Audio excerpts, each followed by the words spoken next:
Visiting a Lamborghini, if you cough 7 coughs. I know that when you read the episode title, you felt a sense of wonder. Yes, two, one, two, three, four, five, six.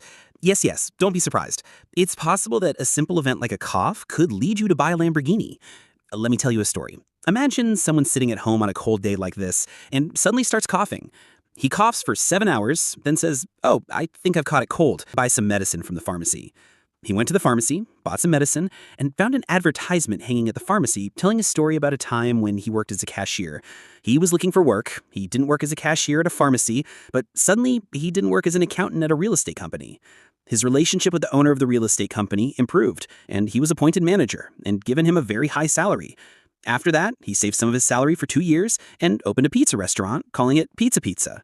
The restaurant was very successful, with many customers. From the profits, he began to buy another property, and so on, until he had a very large fortune. He bought a Lamborghini. And so he bought a Lamborghini because he coughed for 7 hours. I mean, imagine, for example, if he coughed for 7 hours, but he couldn't cough. I see looks of surprise and disgust in your eyes. I'm not arguing, okay? Here's a little bit. This can happen to anyone. Isn't it normal?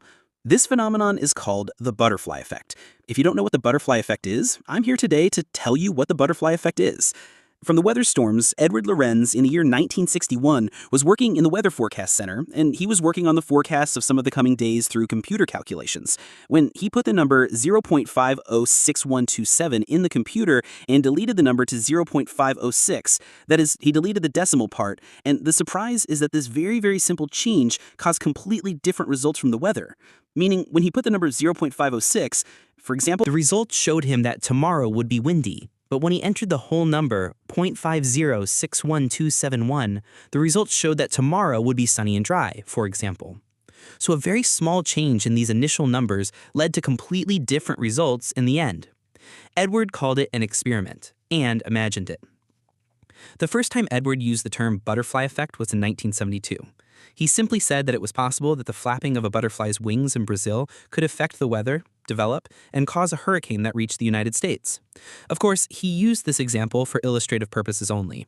That is, the flapping of a butterfly's wings doesn't directly lead to a hurricane, or perhaps it does indirectly. No one knows. But the point is that there was no scientific research that followed butterflies and studied this effect directly. This hadn't happened, but the name butterfly effect came from this hypothesis, which proposes that a small change in the beginnings can cause a very large difference in the results. You have another example that isn't about a butterfly. I have a certain idea. Henry Tandy, a British soldier, fought in World War I. In 1918, specifically in France, he came across a wounded German prisoner of war on his way, in a pitiful condition. A few days later, Henry saw this German soldier in a very miserable condition, trying to escape quickly. When Henry saw him, his heart couldn't take his life, so he let him escape in peace. This German soldier escaped.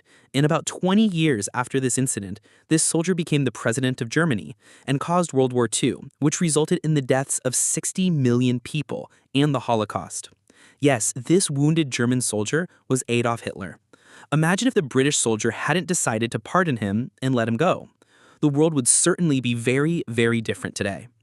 There's a famous saying that appeared in the 12th century. It tells you, for lack of a nail, the horseshoe was lost. For lack of a horseshoe, the horse was lost. For lack of a horse, the rider was lost. For lack of a rider, the battle was lost. For lack of victory in the battle, the kingdom was lost. And it all happened because of the need for a horseshoe nail. Yes, we might have the key that way. Hey, don't ruin the content. This is just the beginning. And by the way, don't forget to comment with 3 different numbers to win. And don't forget to subscribe. Bye.